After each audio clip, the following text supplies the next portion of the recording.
la cultura del pacto es antidemocrática, sí, es contrario a la democracia. Sí. Y a mí me gustaría preguntarte, porque soy un poco corto de entendedera, no, ¿por no qué? lo eres, no. Lo que pasa ¿Por es que... qué la cultura del pacto es antidemocrático? Bien, primero vamos a definir lo que es pacto y vamos a definir lo que es democracia, a ver si son compatibles. La democracia es un sistema referente a la forma de gobierno, caracterizado porque un partido o una persona, es igual, obtiene la mayoría absoluta para gobernar. Si no tiene la mayoría absoluta, ya no es democracia, porque la democracia divide los poderes, los separa, divide y separa, que son dos cuestiones distintas. La división procede de Locke y Tocqueville, la separación es anterior en Montesquieu. Pero divide y separa. Supongamos que no hay sistema electoral representativo, ya no es democracia. Así, si el sistema electoral es lo que hay en España, es imposible que haya democracia, porque no hay la democracia si no representa al elector, le fundamenta, falta uno de los requisitos esenciales. Tiene dos, la democracia. Uno, ser representativa, por eso se llama democracia representativa.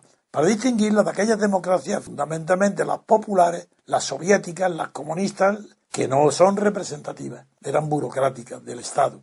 Primera condición, representativa. No tienen esa cualidad todos los gobiernos del mundo cuya ley electoral es la proporcional, el sistema de listas de partidos. Donde se votan listas de partidos no hay representación. Y si no hay representación, el régimen no es representativo. Por tanto, no puede ser democracia representativa. Será lo que quiera, será lo mejor del mundo. Eso yo ahora no lo discuto. Lo que digo es que no es representativo. Será integrador, será una maravilla, será el ideal, como defiende la jurisprudencia alemana, pero no es representativo. Eso no me lo negará nadie, porque tanto Kelsen que tú hablas, como Leibniz, como Abrentot, no hay nadie de los defensores del sistema proporcional que no digan, primero, dice literalmente, en el sistema proporcional, dice la mejor doctrina y mejor jurisprudencia alemana del Estado de partido, se han eliminado todos los restos de representación y el principio de representación propio del parlamentarismo ha sido sustituido por algo muy superior,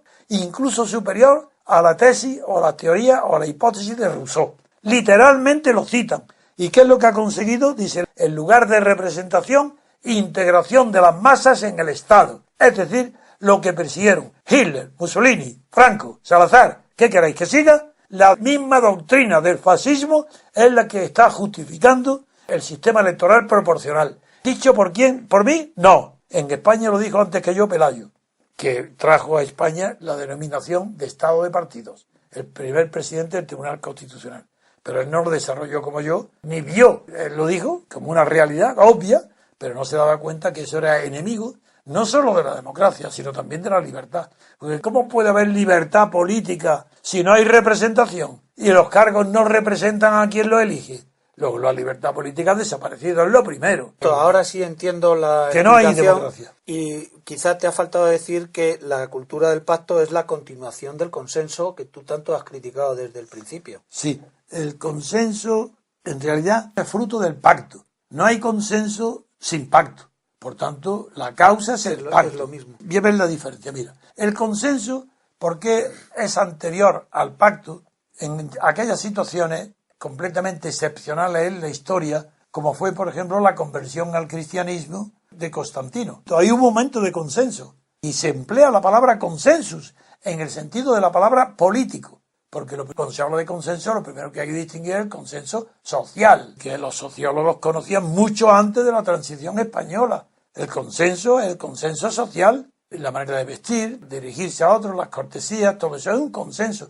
No hace falta la voluntad ni la conciencia para aceptar las normas de conducta, las reglas de urbanidad de un país. Bien, eso es el consenso, pero fue social. El consenso político fue inventado primero por los cristianos de Constantino, porque era muy difícil aceptar el paganismo para un cristiano. Es más, llegó el esfuerzo a ser tan grande que era tan difícil conciliar el politeísmo con el cristianismo que hubo un fraude intelectual enorme de una calidad muy grande en el siglo II después de Cristo en Grecia, en la gnosis griega, se cometió un fraude enorme, que fue que los filósofos, teólogos y metafísicos griegos de aquella época crearon un cuerpo de doctrina y de escritos que se llamó Corpus Hermeticum y lo atribuyeron a un profeta anterior a Moisés, anterior a Zoroastro, el más antiguo conocido. Y tuvo tal autoridad que circuló en traducciones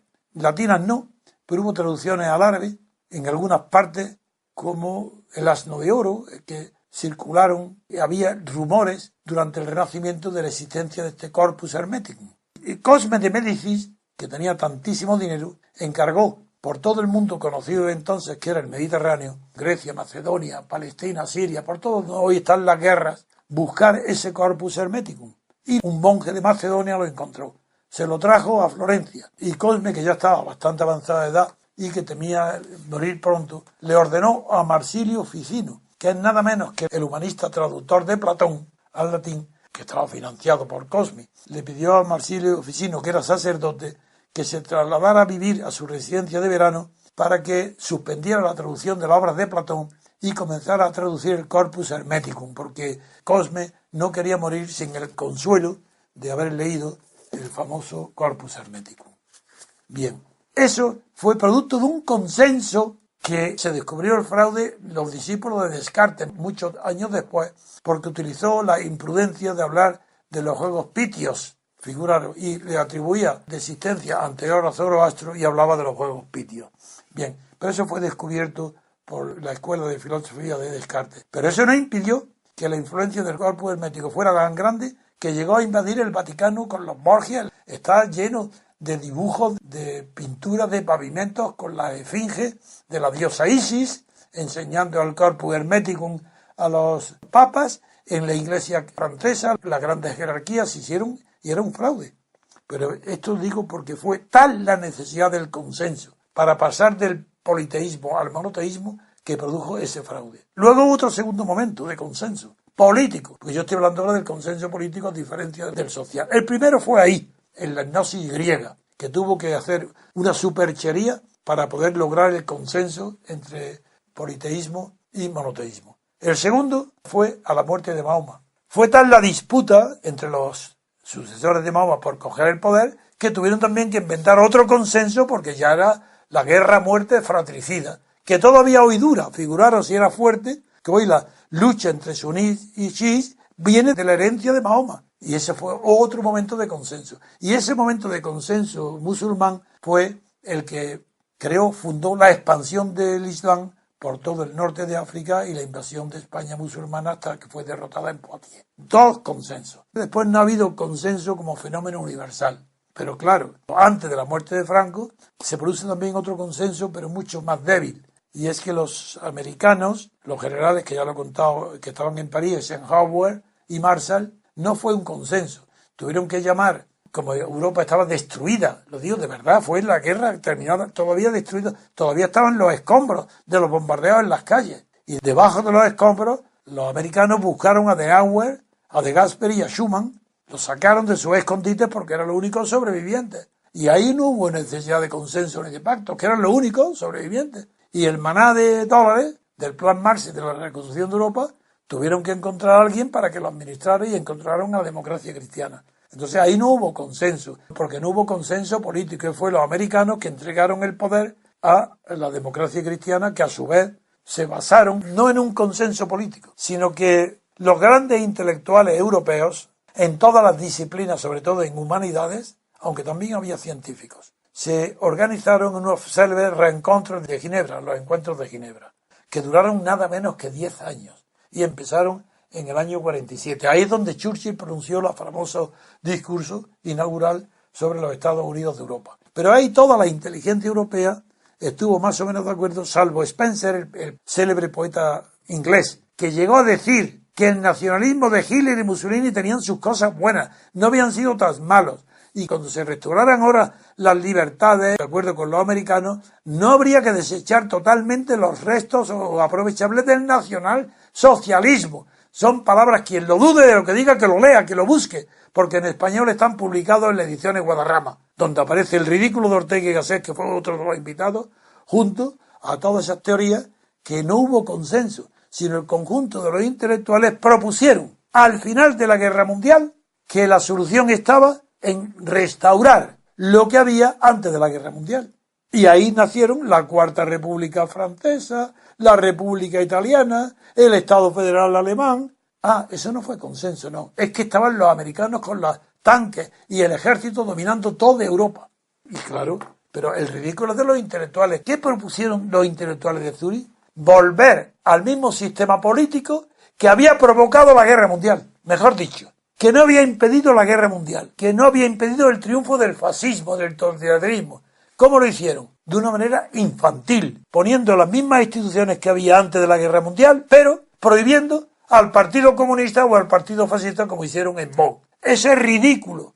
Bueno, pues eso es la historia, no hubo consenso. Quien reaviva el consenso, sin saberlo porque son incultos y no saben nada de lo que estoy hablando ahora, fue la muerte de Franco. Todos los partidos habían aceptado la ruptura democrática que está escrita en el programa, redactado por mí de los 14 puntos. La ruptura democrática del franquismo. Pacífica, pero ruptura democrática. La aceptan todos los partidos. En la Platajunta, todos. Y al final todos lo traicionan y me dejan solo. Pero ya ha quedado claro que consenso político es incompatible con democracia. Incompatible con la democracia. Vamos a seguir. Ni con el pacto. Pero mi inquietud intelectual me obliga a hacerte otra pregunta. Venga, sigue. Que es, bien, puede que el consenso no sea lo más democrático o que sea contrario a la idea pura de democracia, pero tampoco tiene por qué ser el consenso intrínsecamente malo de cara a resolver problemas puntuales en un momento de crisis.